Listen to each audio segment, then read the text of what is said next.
በስመ አብ ወወልድ ወመንፈስ ቅዱስ አሐዱ አምላክ አሜን። የአባቶቻችን አምላክ የቅዱሳን አምላክ ቸሩ እግዚአብሔር ከዚህ ሰዓት ከዚህ ዕለት ያደረሰን ቅዱስ ስሙ የተመሰገነ ይሁን። እንዴት ሰነበታችሁ? እንዴት አላችሁ? እግዚአብሔር ይመስገን።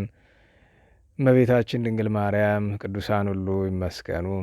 እንኳን አደረሳችሁ ለማለት ለመቅደሙ ነው። እንግዲህ ዛሬ በተለይ ቅዱስ ዳዊትን ለምትወዱ ለምታከብሩ የቅዱስ ዳዊት ዓመታዊ ክብረ በዓል ዋዜማ ነውና ቤተክርስቲያናችን ቅዱስ ዳዊትን ነገ በዓለ ዕረፍቱን ታከብራለችና ታቦት የሚያወጡ ስፍራዎች ይኖራሉ።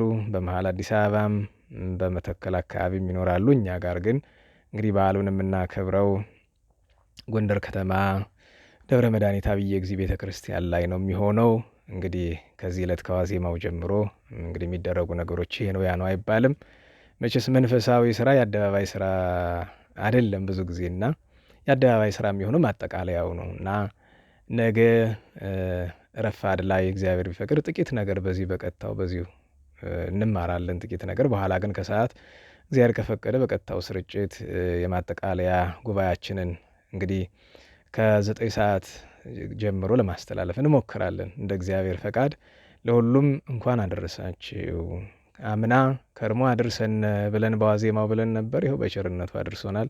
ነገ ደግሞ ክብረ በዓሉን በሰላም በቸር በረድኤት እንደሚያውለን ተስፋ እናደርጋለን እና እግረ መንገዱንም ጥሪ ለማቅረብ ነው። በተለይ በጎንደርና በዙሪያው ያላችሁ መጣችሁ አብራችሁን በረከት መሳተፍ ትችላላችሁ።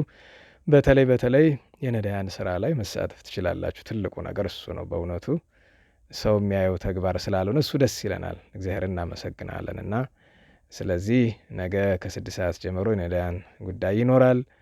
ከ8 ሰዓት ጀምሮ ምህላ ነው።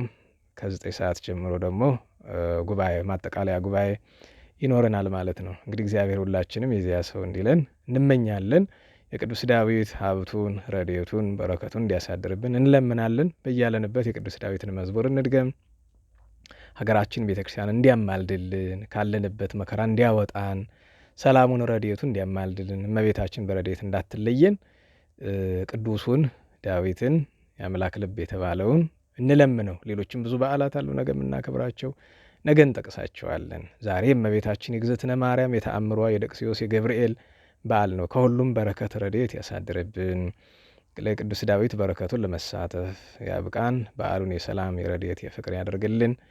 እንግዲህ ይበቃናል። ስብሐት ለእግዚአብሔር ልዑል ወለወላዲቱ ድንግል ወለመስቀሉ ክቡር ዘእፀ ኃይል አሜን።